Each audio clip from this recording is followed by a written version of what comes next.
자, 그럼 지금부터 국민의힘 이종배 의원님과 국민의힘 서정석 의원님이 주최하시는 호스피스 완화 돌봄을 위한 정책 토론회를 시작하겠습니다. 저는 오늘 정책 토론회 계획 사회를 맡은 서정석 의원실의 박경필 부장입니다. 반갑습니다. 먼저 국민의회가 있겠습니다. 모두 자리에서 일어나셔서 옆면에 있는 국기를 향해 주시기 바랍니다.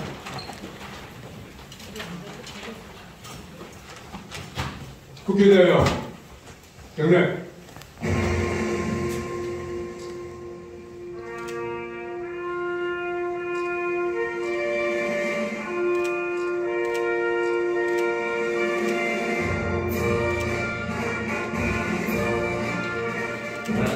자랑스러운 태극기 앞에 자유롭고 정의로운 대한민국의 무궁한 영광을 위하여 충성을 다할 것을 굳게 다짐합니다.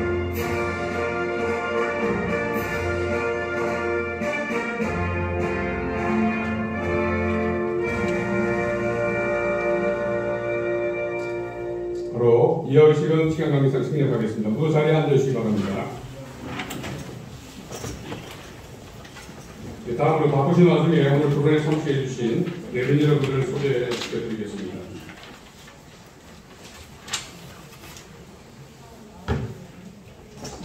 먼저 오늘 토론회를 주최해주신 두 의원님을 먼저 소개시켜드리겠습니다. 충북 충주시 국민의힘의 이종배 의원님을 소개해드립니다. 네.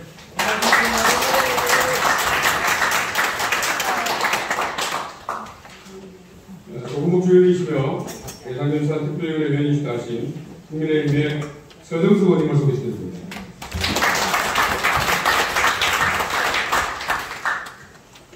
홍기만 충주 호스피스회 회장님 참석해 주셨습니다.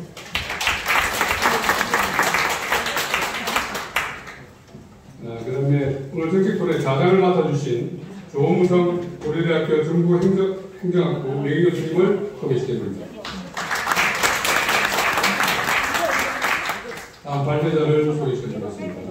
먼저 김도봉 한국호스피스협회 협회장님을 소개시켜드립니다.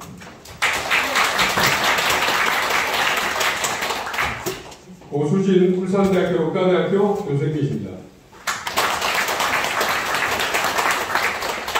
다음은 토론자분들이십니다. 김한숙 보건복지부 질병정책과장님 참석하셨습니다.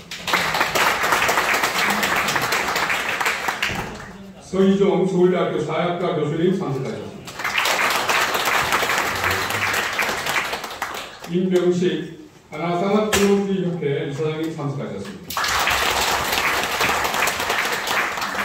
이혜원 각단복지재단 호스피스 교육팀장님 참석하셨습니다. 김대균 한국호스피스 완화의료학회 비의사님 참석하셨습니다.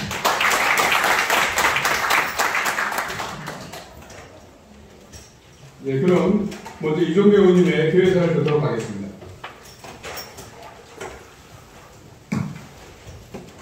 안녕하십니까. 이종배 의원입니다.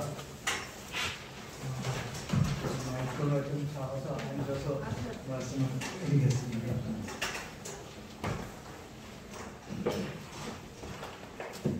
요즘 국회에서는 상임위에서도 발언자는 마이크를 벗고 하니까 여기서도 일단 얻는 게 편하신 분들은 벗고서 말씀을 하셔도 좋을 것 같습니다. 요즘 고령화가 우리나라에 이제 안착이 되어 있는 것 같고, 또 2016년도에는 호스피스 완화 의료 및 임종 과정에 있는 환자의 연명의료 결정에 관한 법률 제정되기도 했습니다. 그래서 어떻게 죽음을 맞이할 것인가, 죽음도 죽음의 질이 있는데 웰다잉에 관심이 급격히 높아지는 때입니다. 이런 때 오늘 호스피스 완화 돌봄을 위한 정책 토론회를 갖게 된 것을 매우 뜻깊게 생각합니다. 토론회 개최에 힘써주신 편집위원 서정석 위원님, 김도봉 한국호스피스 호스피스 협회장님, 또 임경식 한국산하톨로지 협회장님, 홍기만 충주 호스피스의 회장님, 모든 관계자 이렇게 감사드립니다. 홍기만 회장님은 한 2년 전부터 이런 토론회를 꼭 좀 개최해 줬으면 한다는 말씀을 몇 차례 하셨는데 오늘이야 드디어 이제 이런 토론회가 개최됐습니다. 너무 늦어서 죄송하기도 하고 이런 토론회가 늦게나마 개최된 것을 매우 뜻깊게 생각합니다. 호스피스 완화 돌봄은 우리 말기 환자가 인간으로서 존엄을 유지하면서 삶의 마지막 순간을 평안하게 맞이하도록 그렇게 하도록 신체적, 정신적, 영적, 그리고 사회적 총체적인 이런 책임을 가지고 도와주는 그런 사랑의 돌봄이라고 생각합니다. 2016년도 법률이 제정되면서 이제 환자들이 내 삶을 내가 결정하는, 내 죽음을 내가 결정하는 이런 권리를 갖게 됐습니다. 금년 올해 10월 기준으로 사전 연명 의향서를 등록한 인구가 150만 명이고 임종과정에 지금 있는 환자의 수가 중에서 10만 명을 이루고 있습니다. 어떻게 품위 있게 죽을 것인가? 지금까지의 삶 잘 살아왔는데 마지막까지도 품위 있게 죽음을 맞이할 것인가? 이런 거에 대한 그런 사회적 공감대 그리고 수요가 점점 커지는 것 같습니다. 그래서 이런 부분에 대해서 입법적으로 오늘 좀 미비한 것이 있는지 또 정책적으로 미비한 것이 있는지 오늘 살펴보고 이런 부분에 대해서 전인적인 돌봄에 대한 방안, 모색해보고 이런 것들에 대해서 의견이 좋은 의견 나오면 경청하고 정책적으로 반영될 수 있도록 우리 서정숙 의원님 사회복지에 대해서 전하는 것이고 또 우리 당의 여성 의원님들의 아주 대목적인 그런 의원님 계시고 오늘 또 우리 제가 정책위 의장할 때 우리 원내대표로 모셨던 우리 주호영 원내대표님 지금 많이 고생 많이 하고 계시는데 자리를 함께 해주셨고요. 우리 정의용 의원님 아주 열정적으로 일하시는 정의용 의원님 함께 하셨는데 여기서 나오는 좋은 의견 꼭 반영될 수 있도록 노력을 하겠습니다. 오늘 아주 귀한 시간 되시기 바랍니다. 고맙습니다. 의원님 말씀 중에 주요한 내용이 또 참석해서 소개되었습니다. 국민의힘의 조영 원내대표님 참석하셨습니다.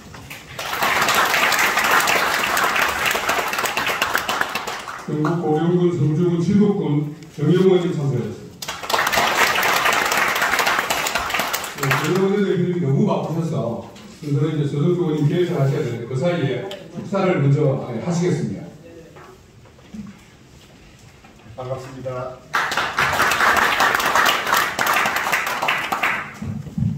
이 세상에 제일 확실한 것이 모든 사람은 죽는다는 것이고 제일 불확실한 것이 언제 죽을 줄 모른다는 것이라는 말을 들은 기억이 납니다.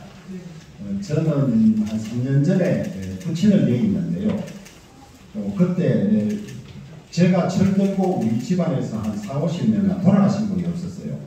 그래서 돌아가실 때 모습이 어떤지 직접 가까이 겪지를 못했는데 어른이 한 3년 병원에 계시다가 돌아가실 때 보니까 야 이게 우리나라의 죽음을 앞둔 이 삶의 질이 너무 형편없구나.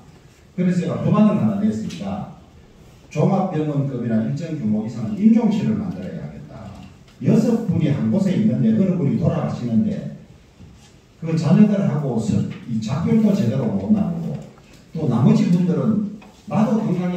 쉬어받고 있는데 옆에 분이 인종한다고 울고 있고 이런 상태를 OECD에서 10대 경제국이라는 우리나라 아직도 이러고 있냐고 법안을 내놓았는데 순서가 밀려가지고 뭐 내가 부탁해도 빨리 안 챙겨줘 아직도 그러고 있습니다. 그런데 실제로 보니까 원래 65세 이상 고령 인구가 900만 넘어서서 역대 최대 규모고 2050년쯤 되면 65세 이상이 무려 40%나 된다고 합니다. 누구나 다 겪어야 될 일이죠. 그 다음에 이 사전 연명 의료 의향서를 등록한 국민이 9월만 현재 150만 명이 이런다고 해서 이제 비로소 이런 데 좀 눈을 돌리는 것이 아닌가 싶은 그런 생각입니다. 그 호스피스 완화 돌봄을 이용하고자 하는 환자와 가족의 수는 이렇게 급증하고 있는데 병상과 운영 인력 등 인프라가 끝없이 부족한 것 같습니다. 이런 것이 제대로 자리 잡기 위해서는 충분한 사회적 합의와 제도적 뒷받침이 되어야 할 텐데 빨리 좀 이런 것이 질 좋은 이런 웰다잉에 가까이 갈 수 있는 이런 제도들이 정비되고 지원이 됐으면 좋겠습니다. 제 개인적인 경험보다 훨씬 더 많은 경험을 가진 분들이 계실 텐데 전문가들이 상의하셔서 바로 속히 우리 국민들이 삶을 조용하게 마칠 수 있는 환경이 될 수 있도록 노력해 주시면 저희들이 법안으로 최대 마침하도록 그렇게 하겠습니다. 또 우리 이종배 의원님이 정책의 의장으로 계셨기 때문에 마음먹으면 법 만드는 것은 길을 다 알기 때문에 잘 만들 겁니다. 또 우리 서정숙 의원님은 보건복지 전문가시고 현재 또 보건복지위원이시니까 여러분들이 좋은 안을 내주시면 같이 힘 합쳐서 열심히 하도록 하겠습니다. 여러 학술 세미나에 많이 다니지만 오늘처럼 이렇게 많은 분들이 또 관계되는 분들이 일세 있게 토론회 하는 건 못 봤습니다. 좋은 성과가 있을 거로 생각을 합니다. 저도 끝까지 자리를 내서 함께 배웠으면 좋겠습니다만 벌써 뭐 지각한 일이 몇 개 있다고 해서 거기 가면 또 지각인 것 같습니다. 그래서 양해해 주시면 결과를 잘 반영해서 입법 정책 진행에 최대한 노력하도록 하겠습니다. 고맙습니다.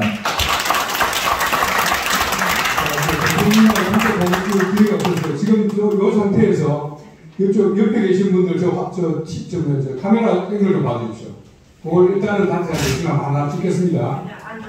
네, 마스크 좀 벗으시고. 예. 저 카메라 앵글을 봐주세요. 예, 후보자분들 사진 다 나오십니다. 하나, 둘. 하나, 둘, 셋. 예. 네, 하나, 둘, 셋. 파이팅 하겠습니다.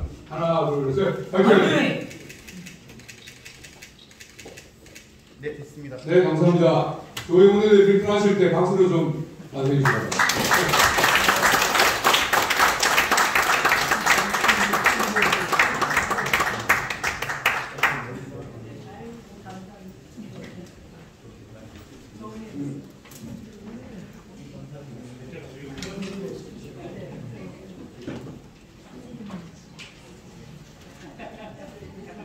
조영 대표님 가시니까 우리 조은 의원님이 오셨습니다. 조은 의원님을 소개하겠습니다.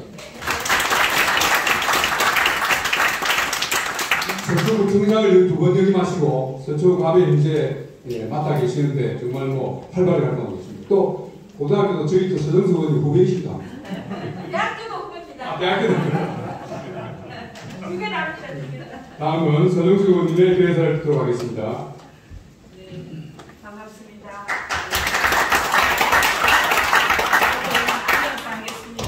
네.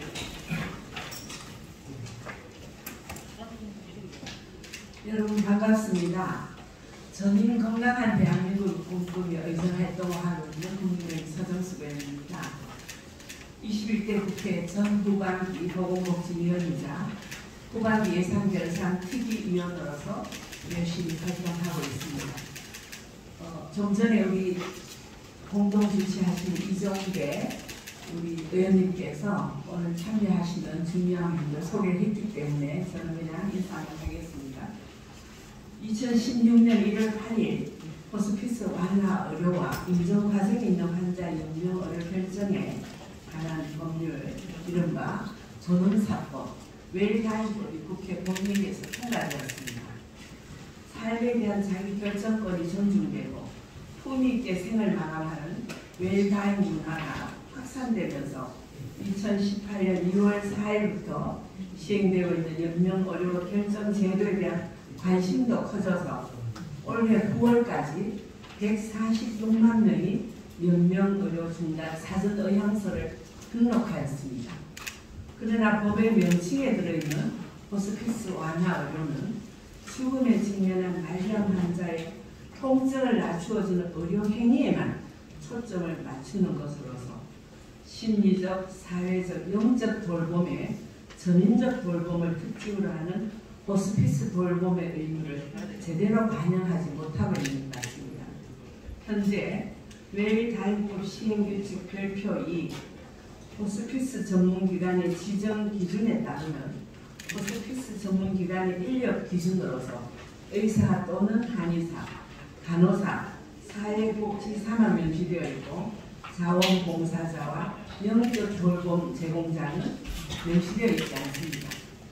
더더구나 지난 2년 넘게 계속된 코로나19 팬데믹을 거치면서 말기 환자에 대한 돌봄은 더욱 악화되었다고 합니다. 말기암 환자를 돌보는 입원형 호스피스 기관 88개 기관 중 21곳, 즉 24%가 코로나 전담병원으로 지정되어 휴업했으며 나머지도 방역을 이유로 가족 면회가 금지됨으로써 쓸쓸하게 생을 나가냈다고 합니다. 저는 죽음의 존엄성은 지켜주어야 한다고 믿고 또 이를 위해서는 질 높은 말기 돌봄이 필요하다고 생각합니다. 이를 위해서는 지금까지 의료와 행정 중심의 의료행위가 아니라 호스피스 본래 정신인 전인적 돌봄의 정신으로 돌아가 제도적인 보완이 꼭 필요하다고 생각합니다. 호스피스 완화 돌봄과 관련 현장의 목소리를 청취하고 자원봉사 참여 방안을 논의하는 오늘 이 자리는 호스피스 환자에 대한 전인적 돌봄의 따뜻한 의미를 되새기는 소중한 자리가 될 것으로 기대합니다. 좌장을 맡으신 조무선 교수님, 발제자이신 김도봉 한국호스피스협회 회장님, 고수진 울산대 의대 교수님, 그리고 토론해 주실 각계 전문가 모든 분들에게도 감사 인사를 드립니다. 2022년도 한 달여밖에 남지 않았습니다. 한 해 마무리 잘 하시고 여러분의 가정과 하시는 일에 건강 보람 가득하시기를 기원드립니다. 감사합니다. 다음으로 오늘 행사를 주관해 주신 중주 호스피스 협회 홍기만 회장님 인사 말씀 듣도록 하겠습니다.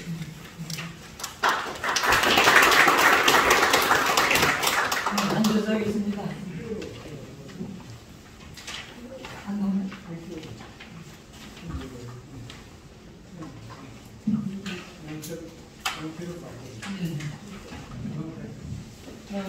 지금 오늘 올라오다가 충주에서 요양 병원하신 원장님과 같이 왔는데 우리 하신 말씀이 자기 눈에는 65세 이상 된 분들은 전부 요양 대상자로 보입니다.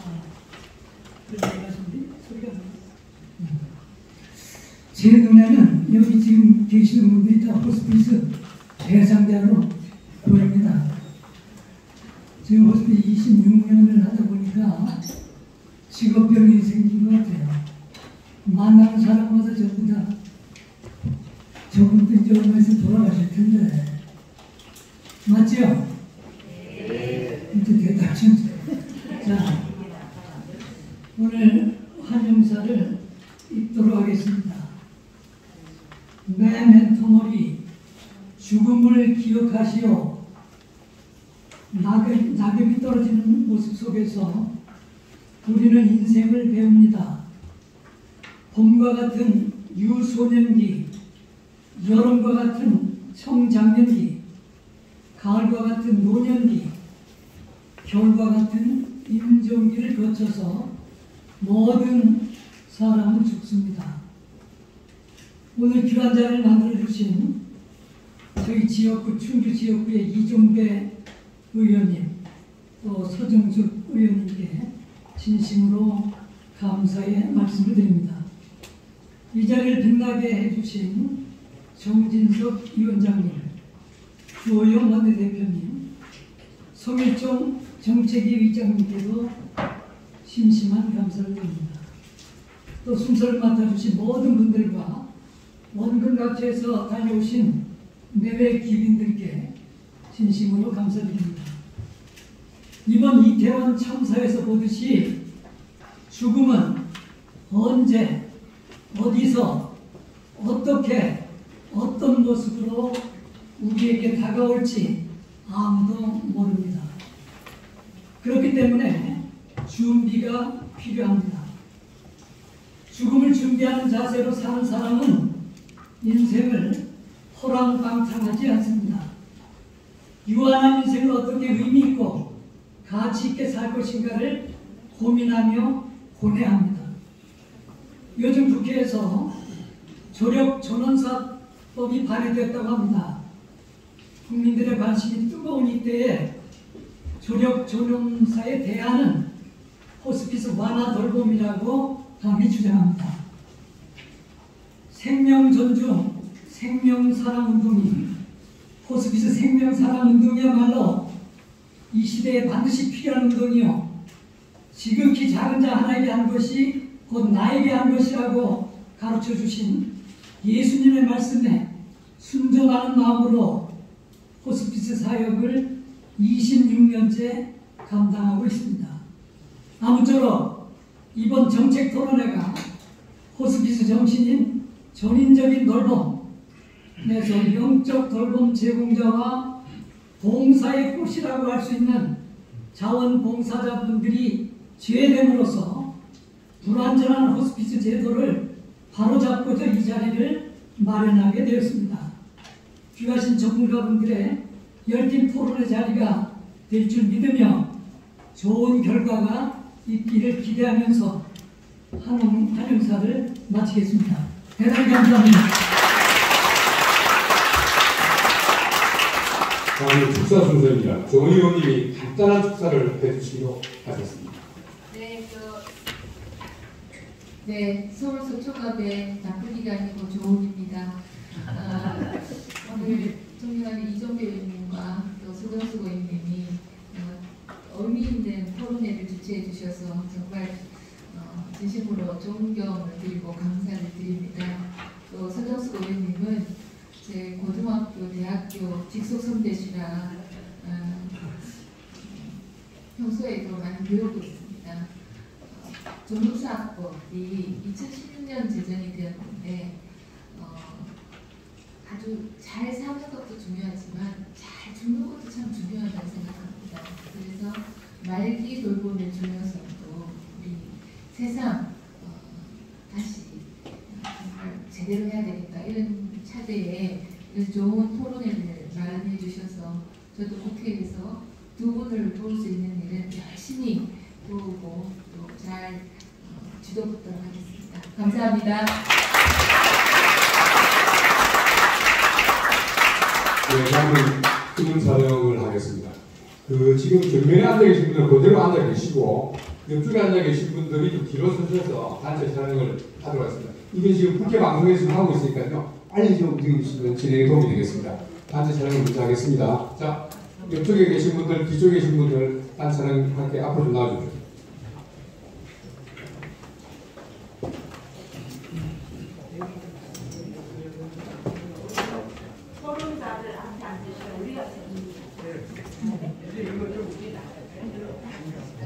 그럼 시간이 자꾸 가세요. 사실 죄송합니다. 앉아 계시죠. 앞에 분들 앉아 계시고 뒤에 서시니까 네, 한 번 앉으시고. 네.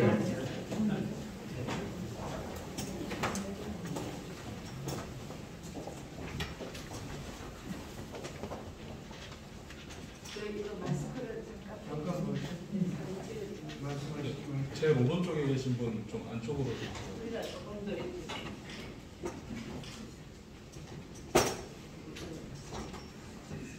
네, 찍겠습니다. 하나, 둘, 셋. 한 번 더 찍겠습니다. 하나, 둘, 셋. 파이팅 한번 하시죠. 하나, 둘, 셋. 화이팅! 네, 감사합니다. 네, 감사합니다. 자리를 조정하겠습니다.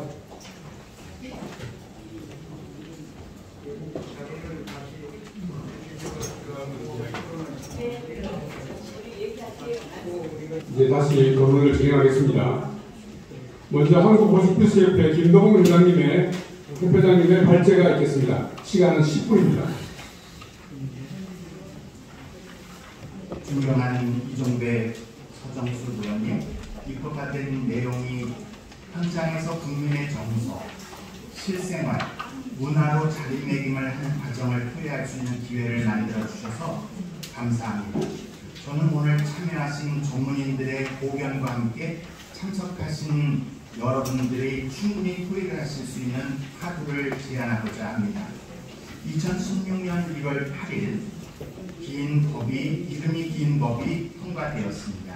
저희들은 또 호연법이라 이렇게 앞이름을 놓치지 않고 줄여서 이야기하고 있습니다.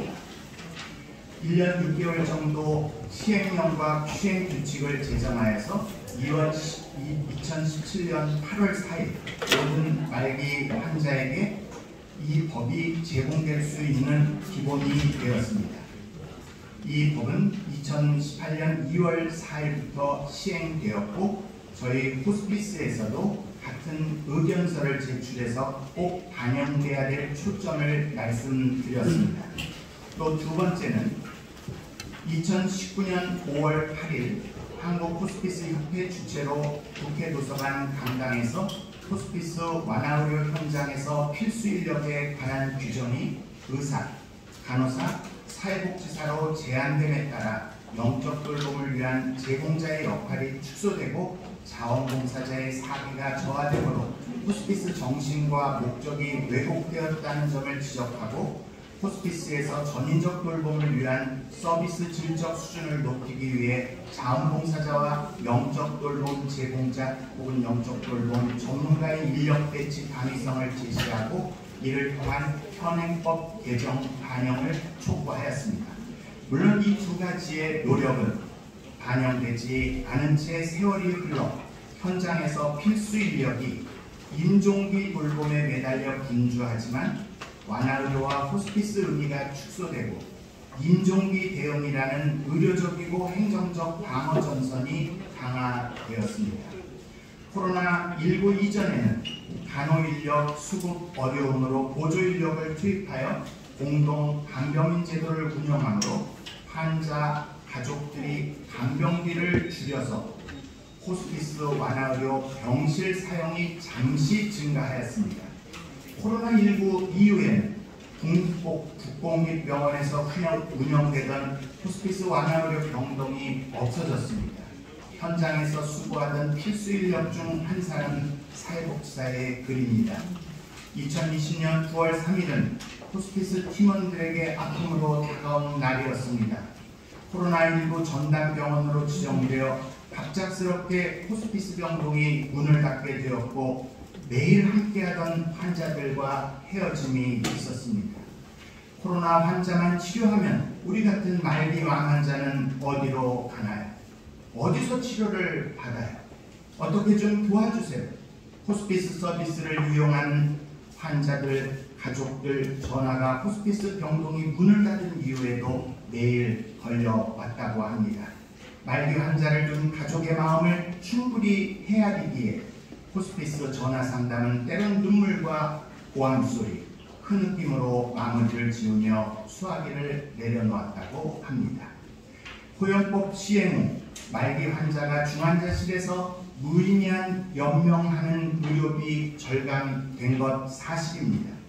전문화된 필수 인력들이 표준화된 근거 중심으로 질 관리라는 측면에서 성과 좌표는 상승하나 환자와 가족의 돌봄에 대한 질은 나아졌을까요? 호연법 제정과 시행을 앞두고 열린 공청회에서 이 자리에 함께하신 한 분이시지만 서희정 교수님은 우려한 바 글에 남긴 내용을 인용하였습니다. 전문기관이 조급한 병상 확대나 시설 확대 정책에 희생되어 충분한 시설과 인력도 갖추지 않고 선정된다면 아름답고 품위 있는 마무리를 돕기보다는 오히려 삶을 잔인하게 마무리하는 장소가 될 것이다 예견했습니다. 특히 호스피스 완화의료 서비스는 사랑과 나눔, 봉사의 철학에 기초한 신체적, 사회, 심리적, 영적 돌봄을 포함한 전 인격적인 서비스이다 라고 이야기를 했습니다. 뒤로 넘겨서 호역법 시행 4년이 지나고 있는 시점에 현장에서 도출한 일부의 예를 들자면 코로나19 이전 대면 교육에서 필수 인력 중심으로 표준 교육을 시행하면서도 일부 영적 돌봄을 위한 성직자와 다양한 요법을 위한 관계자들이 함께 교육받을 수 있었습니다. 그러나 코로나19 이후에는 문자 그대로 필수 인력에 대해서만 비대면 인터넷 강의를 통해 표준교육 수요 과정을 한정하고 있습니다. 현장에서는 영적 돌봄 제공자 혹은 영적 돌봄 전문가 협업을 기대할 수 없어 현행 필수 인력 안에서 영적 돌봄 제공자 교육을 시도하고 있는 현실입니다.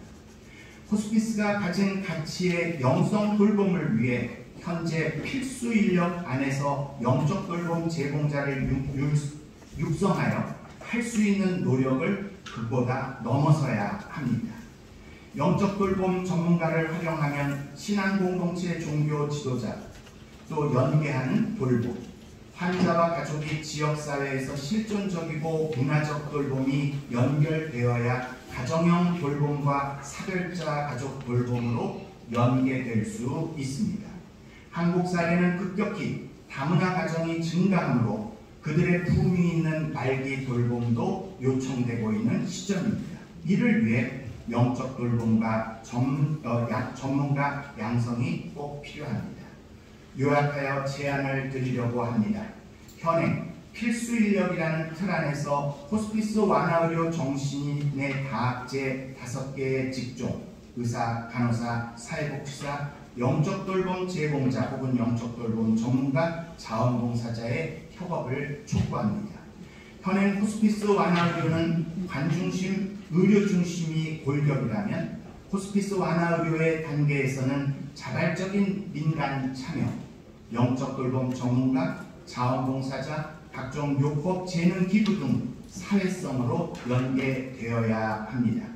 법의 테두리에 묶이지 않고 윤리와 문화와 자율성의 가치가 증진됨으로써 전 국민이 안전하게 평안하게 삶과 죽음을 수용하는 문화가 확산되어야 합니다. 그러면 호스피스 연명 의료법 중에 무엇을 고치려고 하는가라는 질문에 호스피스 연명 의료법 7조 5항 21조 4항 두 가지 곳에서 명시하고 있는 바 전문 인력이라는 용어입니다. 전문 인력을 의사, 간호사, 사회복지사로 한정하는 것은 동법 5조 1항을 외면한 모순입니다. 환자를 인간으로서 존엄과 가치를 보호하려는 사회적, 문화적 토대를 구축하는 일은 다학제 5개 직종이 함께함으로 더 큰 효과를 나타내는 것이지 병원 안에서 필수 인력으로 한정하는 데는 문제가 있습니다. 제5조를 참고하시면 좋겠습니다. 전문 인력이라는 용어는 다학제 5개 영역, 의사, 간호사, 사회복지사, 영적 돌봄 제공자, 자원봉사자로서 호스피스 완화의료 표준 교육을 수료하는 사람으로 한다면 안전한 질관리 가능할 수 있습니다. 물론 자원봉사자 중 다양한 현장 경험을 가지고 호스피스 완화의료 전문기관에서 추천을 받은 그런 사람들이 표준 교육을 받을 수 있는 것이죠. 필수인력이라는 말 대신 기본인력, 권장인력, 표준인력 이런 단계를 두어서 함께하는 공동체를 만드는 것을 제안합니다. 영적 돌봄 제공자, 영적 돌봄 전문가와 자원봉사자가 다학제 팀에 포함된다면 첫째는 환자와 가족에게 생명의 존중과 품위 있는 마무리를 할 수 있는 질 향상 및 실질적인 옹호자가 형성될 수 있습니다. 둘째는 다학제 팀원으로 자부심과 효율적인 협업 시스템 정착이 가능합니다. 셋째, 다학제 팀 모두가 질 높은 서비스를 위한 계속 교육 및 실비 발생에 대한 자원을 공유할 수 있습니다. 발제자는 성직자라는 말이 일부에게는 친근한 용어이나 다양한 종교에서 호칭되는 보편적인 언어와 폭넓은 영적 돌봄을 위해 영적 돌봄 제공자 혹은 영적 돌봄 전문가라는 용어를 대안으로 제시하였습니다. 아울러 이런 직종의 사람, 호스피스 표준 교육, 그리고 또 영성 돌봄의 전문 교육 과정을 마친 사람 중에 호스피스 완화 의료 현장 경험 3년 이상 가진 사람으로 규정한다는 것입니다. 이런 협업을 이루기 위해서는 1단계, 2단계를 두어서 점진적으로 해결해 나가는 방안을 제안드립니다. 맺는 말입니다. 호스피스 대상자의 가족은 환자가 장기적인 투병으로 사회화 축소 및 임종 과정의 트라우마로 질환이 발생되거나 극단적인 선택, 사회로부터 소외되는 대상입니다. 자원봉사자와 영적 돌봄 제공자를 활성화하면 환자와 가족의 고통을 덜고 환자의 삶이 마무리되는 시점 이후에 사별자 관리 프로그램의 표준화를 통해 영적 돌봄 제공자와 봉사자를 통한 사회 안전망 구축과 예방적 대안이 될 수 있습니다. 이안은 생략하겠습니다. 감사합니다. 네, 시간을 잘 주신 김동원 기자님 감사합니다. 다음은 고수진 의사대학교 의과대 교수님의 발제가 있겠습니다. 오늘 호스피스 완화 돌봄을 위한 정책 토론회를 개최해주신 위원님께 진심으로 감사드리고요. 지역사회 돌봄과 관련해서 호스피스 활성화를 위한 자원봉사 발전 방안에 대해서 말씀드리도록 하겠습니다. 호스피스에서 자원봉사자는 돌봄의 매우 중요한 팀원입니다. 자원봉사자로 지원하시는 분들은 호스피스 교육과 훈련을 받고 현장에 투입되기 때문에 훈련된 전문 인력이고 또 자발적으로 마음을 담아서 봉사하는 분들이기 때문에 호스피스에서 자원봉사자는 날개 환자와 가족에게 실질적이고 따뜻한 돌봄을 제공할 뿐만 아니라 호스피스에 대한 인식을 향상시키는 역할을 하고 있습니다. 호스피스 완화의 서비스는 자원봉사로 인해서 더욱 풍성해지고 아름다워지기에 호스피스 자원봉사자는 호스피스에서 치라고 합니다. 호스피스에서 자원봉사자는 날개 환자와 가족에게 제공되는 서비스를 질적으로 강화시킵니다. 의사, 간호사, 사회복지사가 다 하지 못하는 이런 일들을 도와서 환자와 가족이 생명의 삶의 질을 누릴 수 있도록 지원하는 역할을 하기 때문에 양질의 호스피스를 지속적으로 유지하는 데 필수적입니다. 자원봉사자분들이 환자분들에게 따뜻하게 그리고 온 마음을 다해서 하는 봉사들은 크게 드러나지는 않지만 인내하면서 오랜 시간을 거쳐서 그 환자와 가족들에게 생명을 주는 역할을 하게 됩니다. 또 그것뿐만 아니라 자원봉사자분들이 환자분들에게 직접적인 돌봄과 그리고 질환이나 간병과 같은 단순적인 돌봄들, 구체적인 돌봄들을 지원함으로써 우리 호스피스의 팀원들이 다 하지 못하는 역할을 제공함으로써 호스피스 돌봄을 더욱더 단단하게 하는 빈 곳을 메워주는 이런 역할을 하게 됩니다. 그것뿐만 아니라 호스피스 자원봉사자분들은 전문적인 돌봄으로서 사별가족 돌봄이나 영적 돌봄 그리고 육법과 같은 돌봄들을 통해서 좀 더 특별한 활동들도 제공을 할 수 있습니다.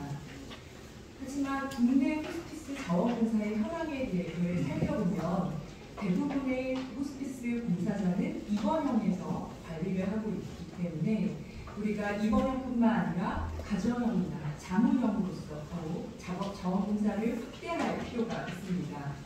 또한 호스피스 전문기관 평가 기준에 2019년까지는 자원봉사자의 숫자나 그 봉사 시간 그리고 자원봉사자를 위한 교육 프로그램 등이 평가 기준으로 들어가 있었지만 코로나로 인해서 이 감염의 위험으로 봉사자의 활동이 줄어들게 되면서 이러한 평가 기준이 없어지게 되었고 그러면서 각 기관에서는 아예 자원봉사 활동과 교육이 없어지는 상황이 벌어졌습니다.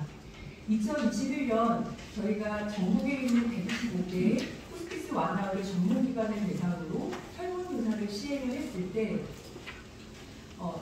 48개 기관에서 이 설문에 참여를 해주셨는데요.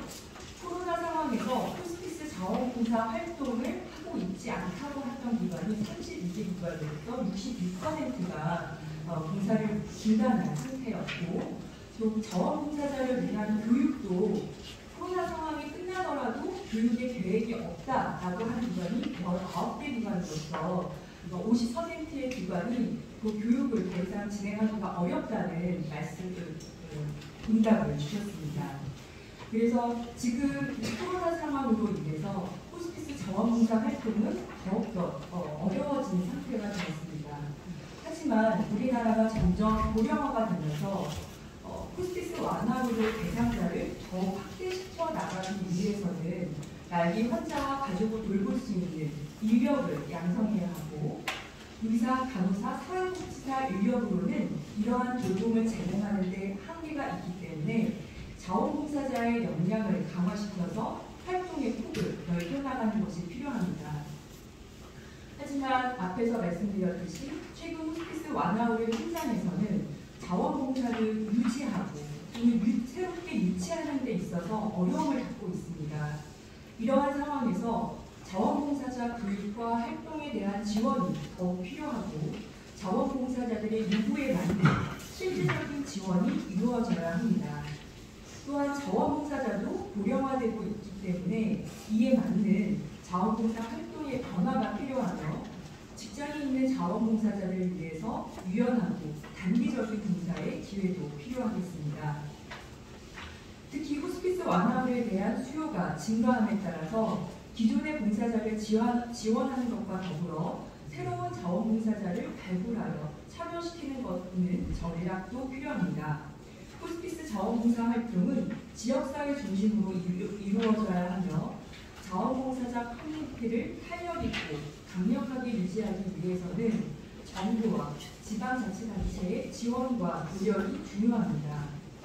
정부와 지방자치단체에서는 호스피스 완화 의료 서비스의 역량 강화를 위한 자원봉사자 교육, 모집, 훈련을 지원해야 하며, 이를 위한 자원봉사자의 현황을 조사해서 새롭게 대두되는 문제와 이 도전에 대한 정보를 확인하고 광범위한 협의를 통해서 우선순위에 맞는 새로운 전략과 지원 방안을 모색해야 합니다. 이러한 방안으로서 9개의 사례로 캐나다의 브리티시 컬럼비아 호스피스 팔리티케어를 소개해 드리도록 하겠습니다. 캐나다의 브리티시 컬럼비아 주에서는 이 완화의료 돌봄을 위한 자원봉사자 지침을 만들어서 이것을 자원봉사자 훈련에 사용을 하고 있고요. 또 브리티시 콜롬비아의 주도인 빅토리아라는 도시에서는 노인 인구가 많은 도시인데요. 여기에서는 볼런티어를 위한 여러 가지 정책과 또 운영 관리들이 이루어지고 있습니다. 특히 자원봉사자 활동을 소개하는 부분뿐만 아니라 자원봉사자들이 실제 봉사를 하면서 느낀 점에 대한 후기를 적은 내용을 엮어서 책으로 만들어서 배부를 하고 있고요. 그리고 좋은 사례에 대한 소개들을 하고 있을 뿐만 아니라 호스피스 자원봉사자 운영에 대한 자원봉사자 프로그램 운영이나 자원봉사자 모집과 선발, 교육, 훈련, 감독, 피드백에 대한 내용들을 포함하고 있습니다. 그리고 이러한 프로그램에 대한 실제 사례들도 소개를 하고 있고요. 또 호스피스 자원봉사자 현황을 설문조사하여서 각 기관에 있는 자원봉사 관리자들에게 조사하여서 자료를 수집해서 새로운 정책에 반영하는 역할을 하고 있습니다. 그래서 호스피스 자원봉사 관리 전략을 좀 정리해서 말씀을 드리면, 호스피스 자원봉사자 프로그램을 효과적으로 관리하는 것, 그리고 자원봉사자의 모집과 유지, 인정, 그리고 은퇴하는 전략을 강화시켜 나가는 것, 그리고 양질의 교육과 훈련을 제공하는 것, 그리고 자원봉사자의 기회와 범위를 확대시켜 나가는 것, 그리고 근거가 뒷받침되는 양질의 돌봄을 제공하는 것들이 있습니다. 특히 지역사회 자원봉사자 지원을 위해서는 자원봉사를 원하는 사람들에게 적절한 정보와 추천 서비스를 제공하고 자원봉사에 대한 적절한 역할 그리고 조건에 맞는 배치를 이루고 상담과 교육, 훈련 프로그램들을 자원봉사자들에게 제공해서 역량을 강화시키고 자원봉사자를 위한 네트워크를 만들어서 참여시키며 국내외의 학술대회나 포럼에 참여시켜서 자원봉사자들의 질적 향상을 이루고 또 여러 가지 혁신적인 프로그램을 개발하면서 또 자원봉사자들과 관련된 어떤 문제들을 지역사회에서 조사하고 발전시켜 나가는 것을 포함하고 있습니다. 이러한 9개의 사례들을 토대로 해서 국내의 호스피스 자원봉사자 발전을 위한 제언을 드리고자 합니다.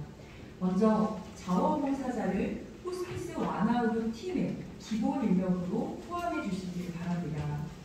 둘째, 기존의 자원봉사자들이 봉사를 지속하며 동기부여가 이루어질 수 있도록 자원봉사자를 위한 소진관리와 수창수여 등 다양한 지원이 필요합니다. 신규 자원봉사자를 확대해 나가기 위해서는 다양한 대상자를 위한 교육과 훈련이 이루어지도록 지원해 주시길 바랍니다.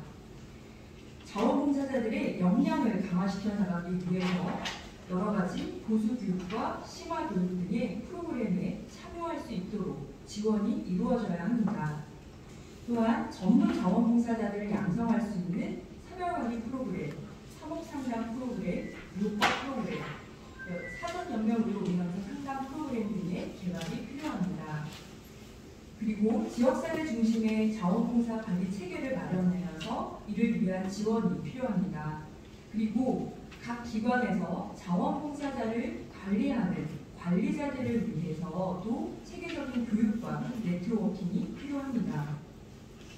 그동안 호스피스 자원봉사자를 위한 다양한 교육과 활동을 지속해온 한국호스피스협회가 지역사회 호스피스 완화의료 전문기관과 협력해서 호스피스 완화의료 서비스가 더욱 활성화되길 바라며 지역사회 호스피스 자원봉사자 관리자를 세워서 아래와 같은 역할이 이루어지길 바랍니다. 먼저 호스피스 자원봉사자 교육 프로그램을 운영해서 뿐만 아니라 전문 봉사자를 교육하는 것이 필요하고 지역사회 호스피스 자원봉사자를 모집하고 선발하고 교육하고 훈련하고 관리하는 역할을 하도록 합니다.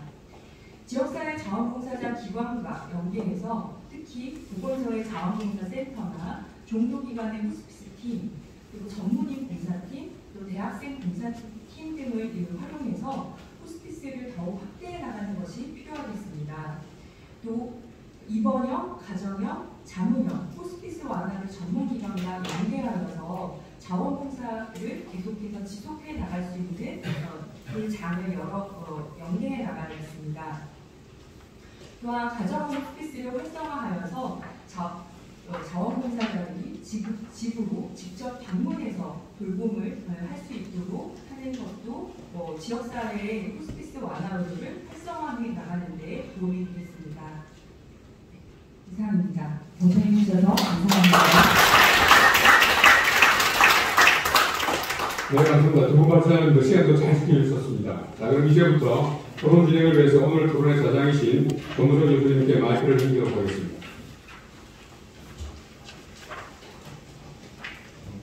자장을 맡은 고려대학교 김문경 공동의 교수님입니다. 원래 이 토론자들하고 단체자들을 소개해야 되는데 국회 방송 때문에 했는데 사실 아까 이제 우리 국회의원들께서 이제 인사말을 했습니다.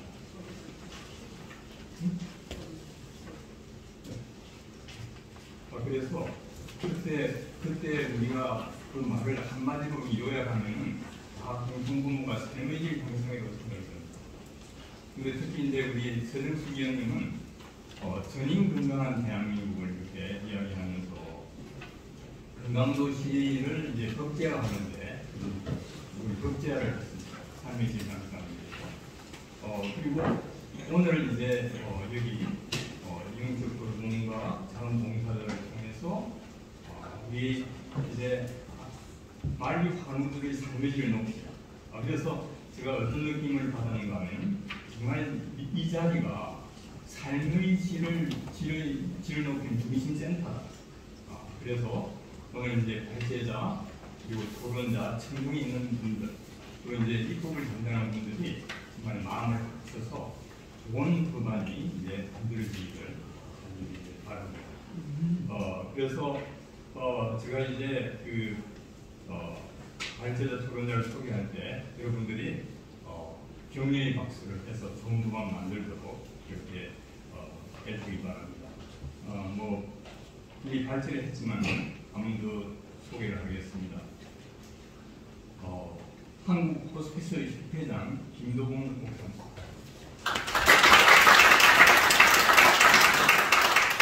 그리고 울산 대학교 의과대학 교수님 고수진 교수님.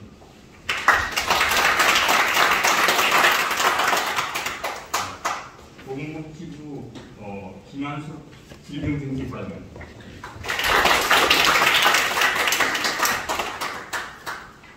임병식 한국산업프로지 협회장 이사장.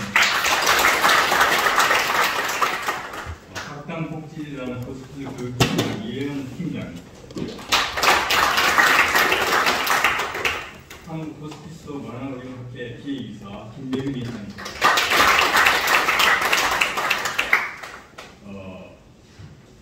또 우리 여기 사실 나중에 여기 청중에서도 질문을 할 건데 청중의 질문하는 사람들을 위해서 우리 박수 한번 치죠. 네, 서울대학교 사회학과 교수님 최희정 교수님.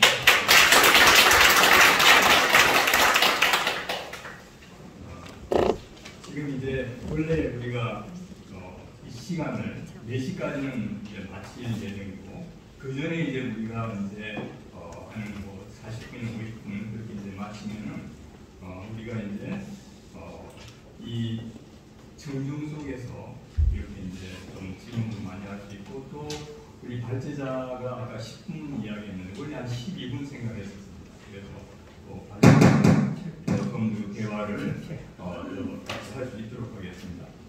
그러면은 일단 지금 토론을 진행을 하겠는데 발표를 이제 여러분 들었기 때문에 토론을 또 하겠습니다. 그래서 한 6분 정도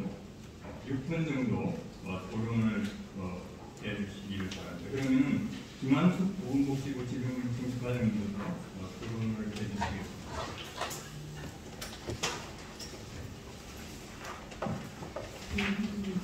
감사드립니다. 저는 보건복지부 질병정책과장 김한숙입니다. 오늘 발제 내용이 크게 두 개로 나뉩니다.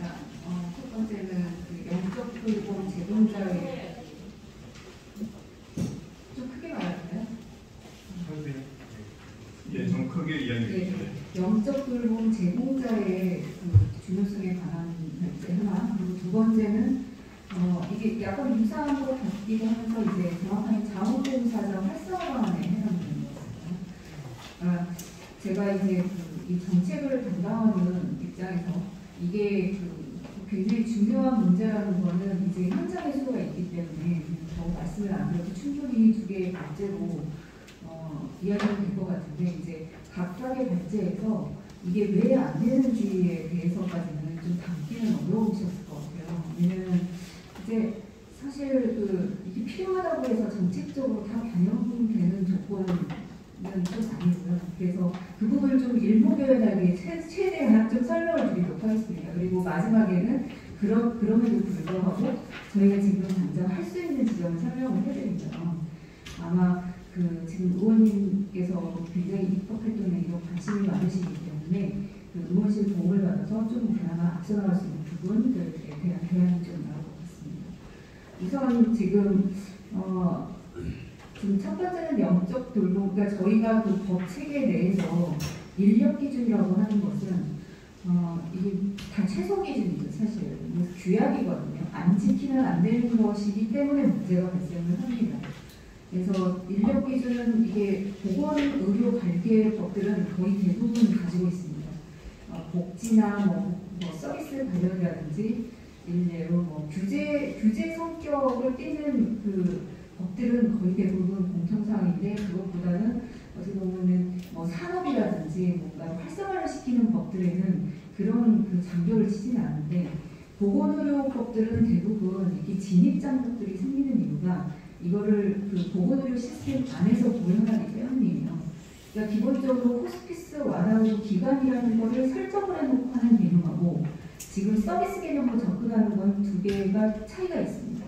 호스피스 완화의료 서비스를 어떻게 누가 제공할 것이냐의 문제. 근데 지금 저희 안가리법에는 호스피스 완화의료 기관에 대한 지정 기준을 두고 있고 그 완화의료 기관은 의료기관을 의미합니다.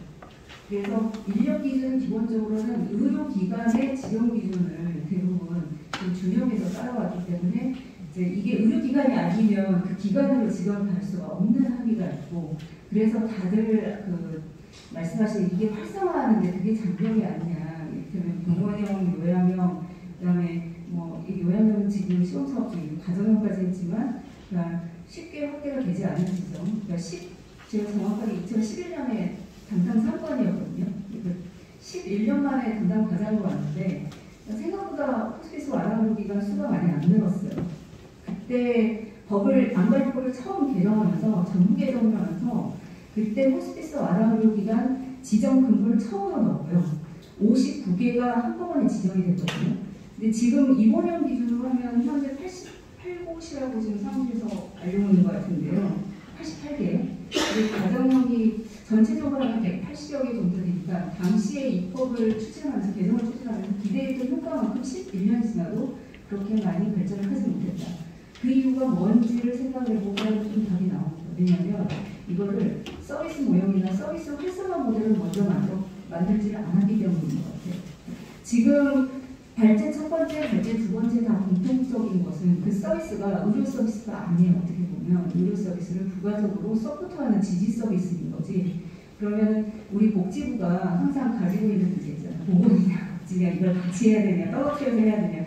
굉장히 어려운 문제거든요. 거의 모든 뭐 정신건강 정책도 마찬가지고요. 자살 예방도 의료를 떼어내서 생각할 수도 없고 복지만으로 해결 안 되고 노인의 고독사 문제가 모든 문제가 다 그렇습니다.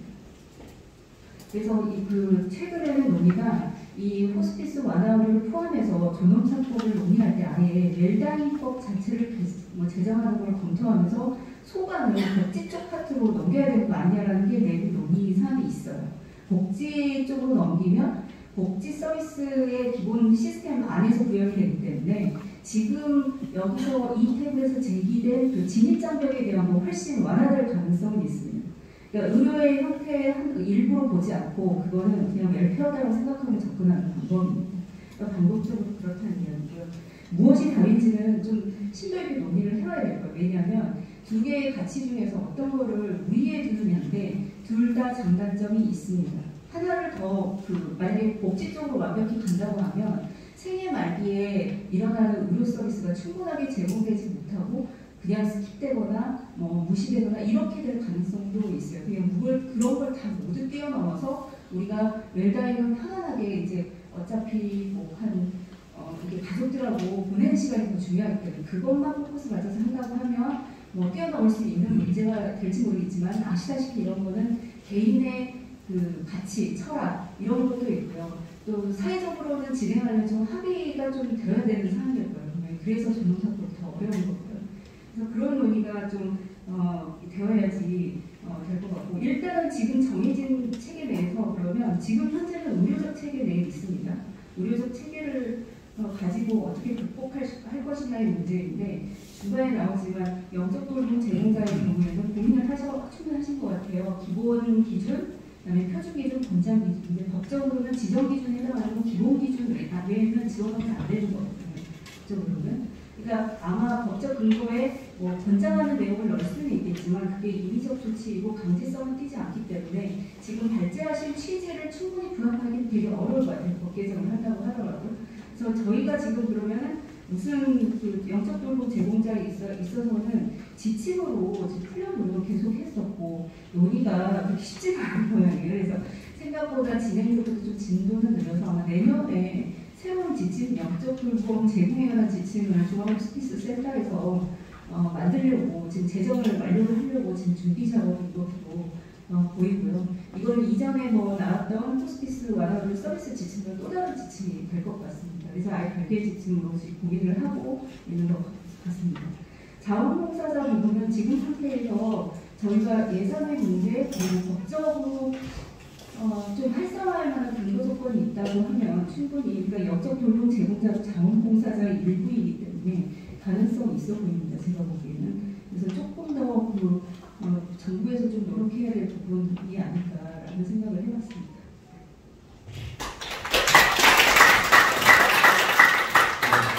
아주 현실이 있으면서 당면 문제 같은 걸 이야기하는 거 해주시고 이 수민웅 사회교수 좀 토론해 주시겠습니다. 네, 감사합니다. 저는 이 부분에 대해서 이미 여러 차례 저희가 시민사회에서 그래가지고 법안을 제기하고 문제를 제기했음에도 바뀌지 않는 것 같습니다. 첫째 하나가 이 완화의료라는 표현인데 완화 도구인데 자꾸 완화 의료라고 해가지고 지금 의료기관이 되어 있습니다. 호스피스 전문기관이. 근데 그건 전적으로 호스피스 철학과 있는 쪽에서 전적으로 잘못된 겁니다. 이게 개념에서부터 사실 문제가 있고요. 사실은 이 법에는 팔리아티브 케어라고 되어 있지 영어명이 그렇기 때문에 의료라고 하는 말은 잘못된 거고요. 두 번째는 보건복지부는 원래부터 이 연령으로 결정법에 관심이 있고요. 호스피스에 관심이 없었습니다. 근데 이거를 법이 통과될 때 종교계나 학계에서 연령으로 결정하고 나서 누구하고 기다린 다음에 받을 수 있는 서비스에 대해서 우리는 안 된다라고 강하게 반대를 하고 김세현 안을 통해서 우리가 이 법을 호스피스 완화를 만들었습니다. 그렇게 해서 이게 계속 통합돼서 만들어졌고 지금도 보건복지부는 연령으로 결정법을 하고 연령으로 결정에 대해서만 사전연령의장소가 몇 건이 나왔다 어떻게 했다 하는데 문제는 연령으로 결정한 다음에 무슨 서비스 받았느냐에 대한 통계가 전혀 되지 않습니다. 아마 이게 우리 보건복지부가 생명정책과하고 생명윤리과하고 생명정책과하고 질병정책과하고 분리돼서 관리되고 이렇게 통합 부서가 없기 때문에 그런 거고 두 번째는 질병정책과의 업무를 계산했더니 한 13개쯤 됐더라고요. 코로나 문제로 다루고 있고요. 그러니까 도저히 저희는 호스피스는 아주 질병정책과의 그냥 맞이라는 것 중에 맞이라는 겁니다. 사실은 저는 그렇게 봅니다. 그래서 아예 협업이 안 되고 이게 통계도 안 되고 그런 상태로 있는 것도 사실은 왜 오늘 이 취지가 왜 이게 영적도급이나 자원봉사가 굉장히 중요함에도 불구하고 계속 유학됐냐고 하는 것에 굉장히 중요한 문제인 것 같습니다. 김두봉 선생님과 조준 선생님이 말씀하신 것은 왜 경시됐나 배경에 대한 이해가 좀 필요한데요. 이게 암관리법에서 유죄를 받아들였습니다. 저희가 이 호스피스 안하고는 연령을 하는 법률을 만들 때 이것이 완화도가 단단하고 그렇게 말씀드린 불구하고 이 암관리법에서 제4장에 2022년도 우리 사무관에 있을 때 했던 말기암 남자의 완화 의료라고 하는 파트가 그때 들었어요. 그게 바로 이제 우리나라 최초의 관련된 입법입니다. 근데 사실은 허용법이 만들어진 것은 연령법이 만들어진 것은 실제적으로 비양성이라는 탁대되어 있음에도 불구하고 여전히 국민암센터가 중앙호스피센터 일을 하고 있다고 하는 것도 너무너무 모순된 일이고요. 두 번째는 이렇게 그러다 보니까 암관리법에서 규정된 완화의료를 그대로 표현을 갖다가 의료라고 썼습니다. 다 여러 가지 전격적 케어다라고 해가지고 불구하고 마지막 의료다 이렇게 만들어졌고요. 두 번째는 이 호스피스 완화의료 기본법의 이 시행 규칙이 만들어질 때 이미 그 전에 암관리법에서 2011년도부터 시범사업, 2차 시범사업을 했고요. 여기서 의료기관의 수가사업과 지원사업에 대한 여러 가지 종교 규정들이 다 만들어졌습니다.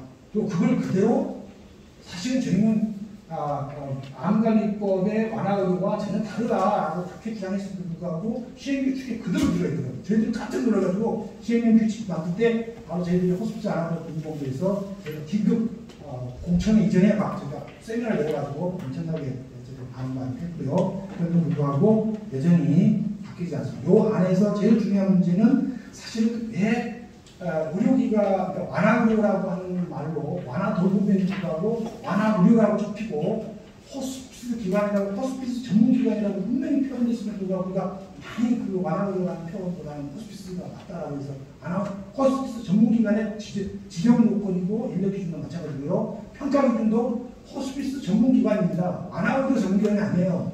근데 불구하고 거기에 완전히 모든 것은 의료인을 중심으로 숙사사고에 기대어서 확산사고를 알게 된 겁니다. 그 과정에서 아마 영적적으로도 자원봉사자라고 생각하기 때문에 필수요를 빼진 거고요. 물론 수가를 지불해야 되니까 우리 건강보험에서. 근데 우리나라는 건강보험과 사실은 장기요양보험이 분리돼서 재정건설이나 여러 가지 이해업기 때문에 분리되어 있는데 일본 같은 경우는 개요보험이랑 통합되어 있습니다. 근데 우리는 그게 분리되어 있으니까 이건 건강보험이니까 의료기관이다. 의료인만 보험된다. 이렇게 된 거죠. 사실 사회복지사도 기관 한 명이니까 뭐 짜르기 없기가 있는 거죠, 사실은.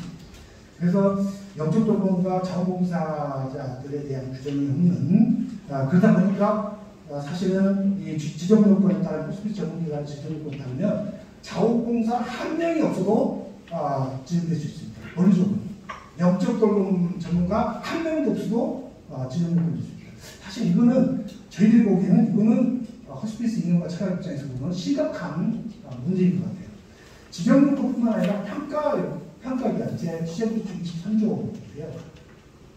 저희가 계속 그전에도 각각 기관에서도 세미나 때도 그렇고 그전에 할 때도 이게 자원봉사 인력이라고 하는 것은 의료보험 수가 이상의 퀄리티를 하는데 매우 중요한 부분입니다. 더 나아가면 우리나라 지금 건강보험이 지금 적자로 들어갔습니다. 그리고 이미 앞으로 소그룹사회 도덕적 적자가 겁니다. 근데 이 건강보험에 적자되는 이 소액 의존해가지고 이 호스피스를 진행한다면 저는 그렇게 생각합니다. 할머니의 존엄한 죽음을 위해서 손자의 직업을 터는, 그러니까 손자의 월급을 터는 과연 진짜 우리 할머니들이 그걸 원할까요? 그러니까 제 생각에는 그래서 수가사업에 지나치게 의존해서 이걸 화해하고 하는 것은 저는 잘못된 것 같아요. 그래서 사실은 평가 분야에 자원봉사를 얼마나 많이 도와주느냐라고 하는 부분은 평가 중에서 굉장히 중요해야 되는데 아예 23조에 보면 규정이 아무것도 없습니다. 유일하게 한 것은 중앙호스피탈센터의 실무 규정에 그것이 반영되어 있다고 하는 정도인데 과연 실무적인 문제일까 하는 부분에서 보면 호스피탈 자원봉사가 없다는 것은 심각한 문제다. 사실 요양병원 사태에서 이미 이 사태가 있었습니다. 요양병원에서요, 사무장병원이라 해서 그냥 그 요양병원에서 건강보험 수가사업 따먹는 사업 꽤 많았고 이 과정에서 손 묻고 뭐 구타하고 뭐 약 먹이고 이렇게 해왔습니다. 사실은 그게 바로 건강보험을 충실하게 유지하는 데서 도움이 될 수 있겠지만 과연 생애 말기에 우리 온 국민의 존엄한 삶과 주권을 가치라고 하는 입장에서 봤을 때 사무자 호스피스가 나올 수 있고 자원봉사 한 명도 없을 수 있고 영적도로 한 명도 없이도 전 호스피스 전문기관, 완화의료 전문기관도 아니고 호스피스 전문기관의 규정을 만든다. 그런 강한 그런 시설 지정 요건, 시행규칙 제20조의 별표나 또는 평가 기준, 세수하고 규정이 안 되더라도, 지정이 안 되더라도 평가에는 자원봉사라는 게 굉장히 중요하다라고 규정해야 우리 사회 전반에 자원봉사가 활성화될 텐데 아예 자원봉사를 고사시키는 규정들을 만들면서 자원봉사를 활성화하라고 하는 얘기는 저는 넌센스에 해당합니다. 그래서 저희들이 시민사회에서 열심히 교육하겠습니다. 완화의료 기관이라 병원에서 하라는 얘기가 전혀 아니에요. 그게 아니라 우리가 각각 저다르고 호스피스 우리 교육한다니까요. 문제는 그 인력을 잘 활용해서 마지막 우리 온 국민의 생애 말기에 존엄한 삶을 마지막 삶을 살아갈 수 있도록 하는데 정부가 그런 규정을 좀 만들어서 좀 뒷받침해달라는 거죠. 그게 안 되니까 계속 자원봉사는 그렇게 관심이 많을 것하고 활성화도 안 되고 우리 사회가 선진국으로 제20 거의 뭐 8위까지 올라가 버렸음에도 불구하고 여전히 모든 의료시설의 서비스가 전부 다 의료인들 중심으로 수가사 따먹기로 된다는 것은 사실 상당히 불행한 사회이고요. 시민사회 활성화를 불이 좀 활성화하고 좀 얘기를 드시고 설사 그것이 보건복지부 입장에서 나는 전형적 특보하니까 나는 이것밖에 못한다라고 하는 입장에 있어서 안 된다고 생각합니다. 그거는 행정 편의주의예요. 이사님.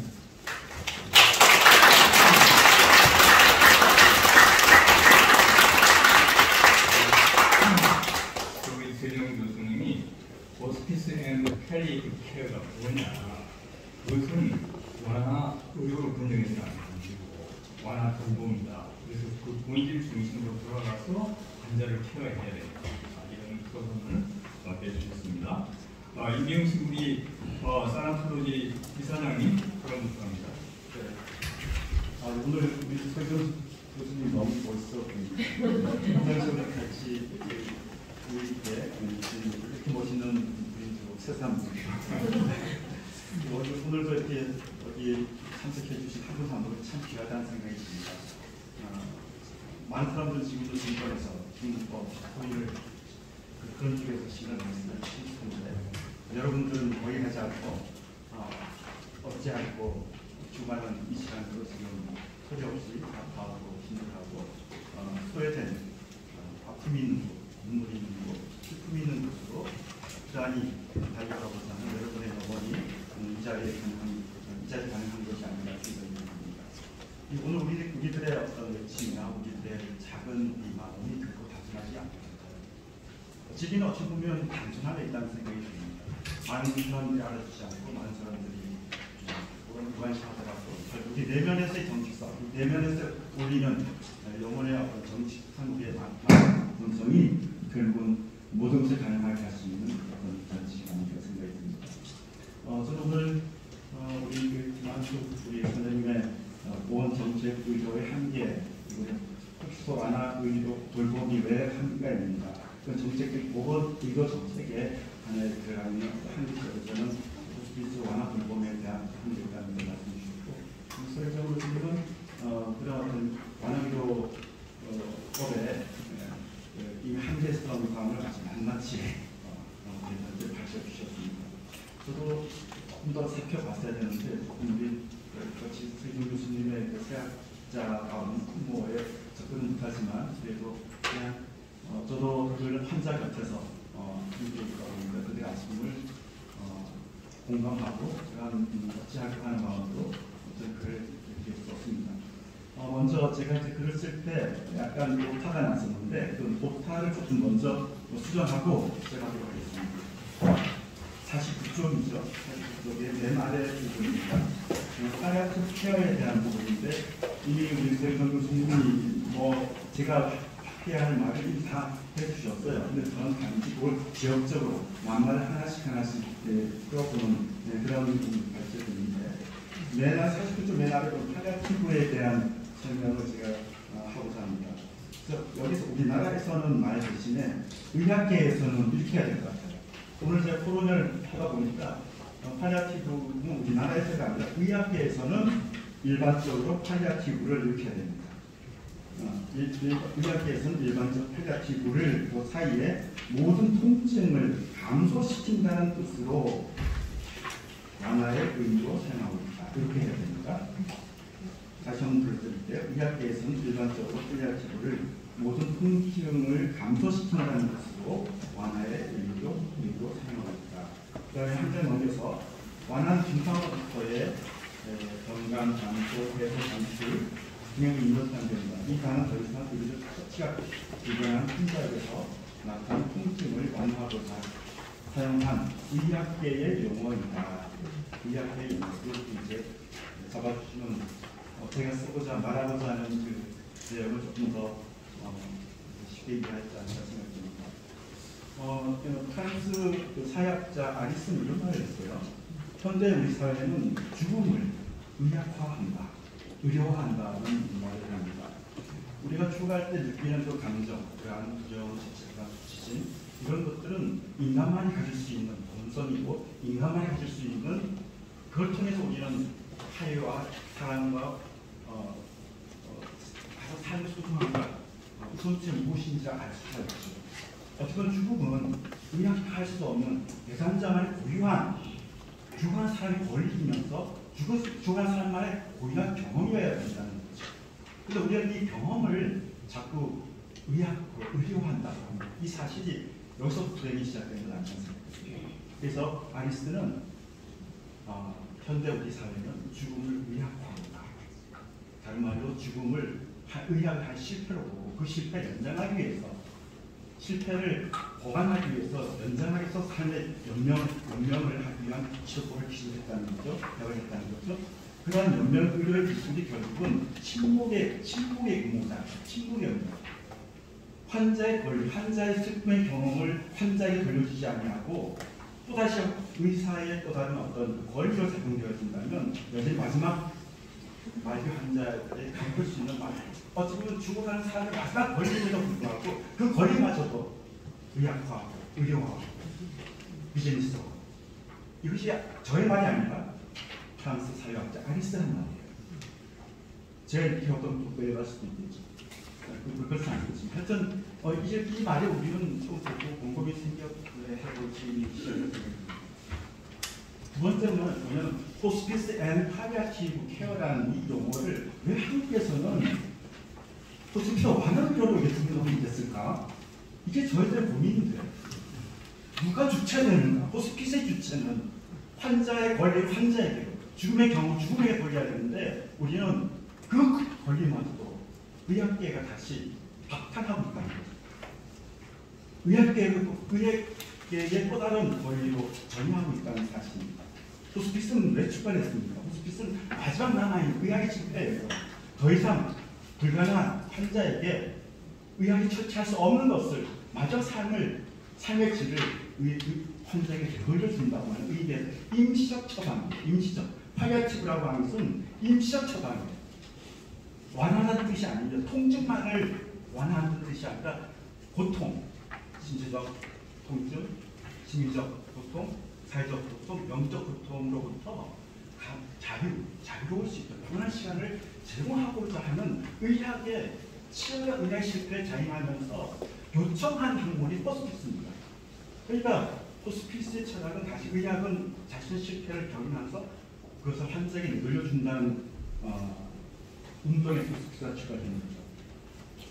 근데 우리 사회는 다시 의사의 판단을 내려놓는 것을, 전문성을 내려놓는 것을 다시 노력은 이런 지점이 다시 환자의 권리를 의학이 다시 완화하는 의학으로 그걸 다시 한번 이제 강행하겠다는 어떤 그런 의도가 완전 의도의 하는 의미가 아닙니다. 그래서 저는 그게 나쁘다는 뜻이 아니에요. 의사의 양심으로서 최선을 다해야 되죠. 생명을 경시해서는 안 됩니다.